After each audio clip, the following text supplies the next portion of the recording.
Everyone, welcome back to my channel. তো আজকে চলে যাচ্ছি জলপাইগুড়িতে। ওই যে দিদি দেখতে পাচ্ছ, দিদিও রেডি। অ্যাকচুয়ালি সকাল সকাল আজকে সমস্ত কিছু করা হয়েছে, আর এখন প্রায় 12টা বাজতে চলো, 12টা বাজেনি। তো জামা কাপড় সমস্ত কিছু মেলা হয়েছে ছাদে, আর ওয়েদারটা খুব সুন্দর, রোদ উঠেছে, চোখটা খুলতে পারছি না, এত রোদ পড়ছে। আর রেডি হয়তো বুঝতেই পারছো, সকাল সকাল আজকে কাজকর্ম করে এদিকে পুজো দিলাম, কারণ বৃহস্পতিবার সময় লাগে অনেকটা পুজো করতে।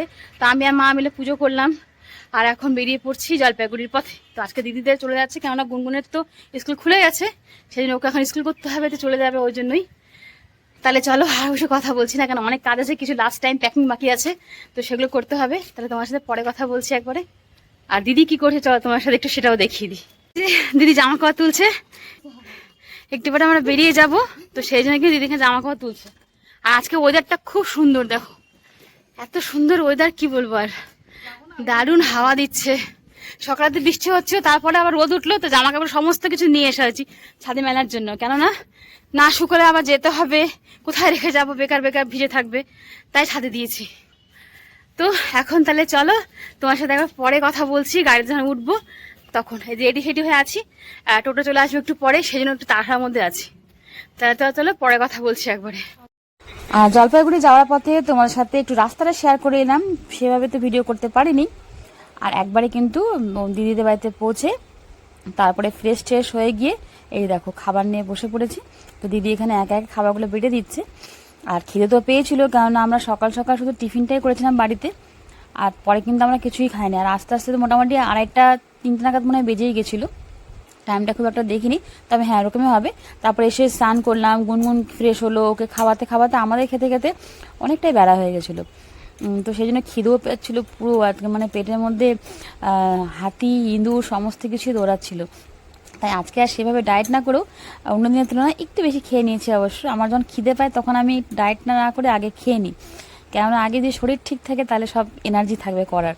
কিন্তু ওই মানে খিদে পেয়েছে, এদিকে কম খাবো, পরে এমনিতে আমার একটুখানি লো প্রেশারের সমস্যা আছে, সেই জন্য আমি ওই অ্যাডজাস্ট করেই খাই, আগে কোনো সময় বেশি কোনো সময় কম, এভাবেই চলে আমার রুটিন। চলো তাহলে এখন খাওয়া দাওয়া করি, খুব খিদে পেয়েছে।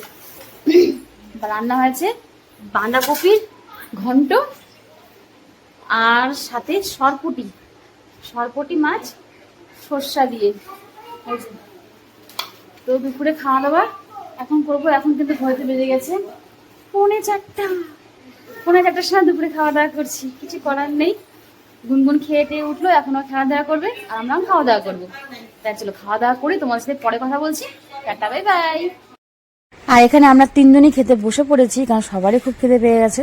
তো খাওয়া দাওয়া করে কিন্তু আমরা একটু রেস্ট নিয়েছিলাম, তারপরে দিদি একটু বেরিয়েছিল, দিদির জামাইবাবু একটু কাজ ছিল বলে। আর এখানে দেখো গুনগুন খেলা করছে, আর ও বাড়িতে এসেই তো মানে ও সমস্ত খেলনাবাটিগুলো ওগুলো নিয়ে বসে পড়েছিল খেলতে। তো যতক্ষণ আমরা খাওয়া দাওয়া করছি ততক্ষণ খেলছে, তারপর কিন্তু ঘুম পাড়িয়েছিল দিদি আবার। তো এখানে একবারে বিকেলে চলে এলাম, দিদিরা নিয়ে এসেছিলো, মানে দিদি আর জামাইবাবু নিয়ে এসেছিলো। এখানে দেখো মিষ্টি, আমি মিষ্টি খাওয়া বলে মিষ্টি আনার জন্য আমার জন্য আর গুনগুনের জন্য, আর মা আর দিদি খাবে সিঙ্গারা, আর চপ আনা হয়েছিল, যেটা আমি খেয়েছিলাম একটা, আর জামাইবাবু খেয়েছিল। তো যাই হোক, আমি সিঙ্গারা খাইনি, তবে চপটা খেতে সত্যি দারুণ ছিল। ওটা আমি বলিনি, ওটা এমনি মানে নিয়ে এসেছিলো খাওয়ার জন্য, কিন্তু টেস্ট ছিল দারুণ। আর এখানে দেখো সবাই মিলে খাওয়া দাওয়া করছি আমরা বিকেলে। আর গুনগুন তো দেখলেই ঘুমোচ্ছে, কেন ও এমনি তো লেট করে ঘুম পাড়ানো হয়েছে, সেই জন্য কিন্তু অনেক টাইম ঘুমোচ্ছে। আর যখন মাঝে মাঝে করে এরকম 8টা সাড়ে 8টা পর্যন্ত ঘুমিয়ে নেয়, মানে দুপুরে ঘুমাতে চায় না প্রথমে, তারপর যখন ঘুমায় তখন ওকে আর ঘুম ভাঙানো যায় না, ঘুম ভাঙালেই কাঁচা ঘুম ভাঙলেই ব্যাস মানে কান্না কাটি অশান্তি শুরু করে দেয়। সেই জন্য ওকে ও নিজে থেকে যদি ওঠে তাহলেই ঠিক আছে, না হলে জোর করে উঠালে পরে অশান্তি শুরু বাড়িতে, মানে ওর রাগ দেখা যাবে তখন যে কত রাগ করতে পারে। তো তারপরে আমরা আবার বিকেলে বেরোলাম, মানে বিকেলে খাওয়া দাওয়া করে আবার একটু বেরিয়েছিলাম। এমনি দিদির গুনগুনের কিছু কয়েকটা জিনিস নেবে বলে স্কুলের, সেটা নেবো। আর এমনি ঘুরতেই বেরিয়েছিলাম, হাঁটাহাঁটি করতে, কেননা ঘরে গরম লাগছে, ভালো চলো একটু ঘুরে আসি তাহলে। তো সেটা করতে কিন্তু আমার মোবাইলটা ঠিক করতে হবে। তোমার মোবাইল ঠিক করে যাচ্ছে না, আমরা এমনি একটুখানি ঘুরে করতে বেরিয়েছি। তাহলে চলো আজকে মঞ্চ এই রাস্তা থেকে ব্লগটা শেষ করা যাক। তো আমরা এখন একটুখানি এমনি জাস্ট হাঁটাহাঁটি করতেই বেরোলাম, ঘুরতে এলাম একটুখানি। আর গুনগুনের জন্য টুকটাক কিছু কেলা আছে, কালকে স্কুল আছে গুনগুনের, তাহলে পুরো ব্লগটা কেমন লাগলো অবশ্যই জানাবে। সবাই ভালো থেকো, সুস্থ থেকো। নতুন ব্লগ নিয়ে আবার দেখা হচ্ছে। ততক্ষণ tata, bye bye, good night.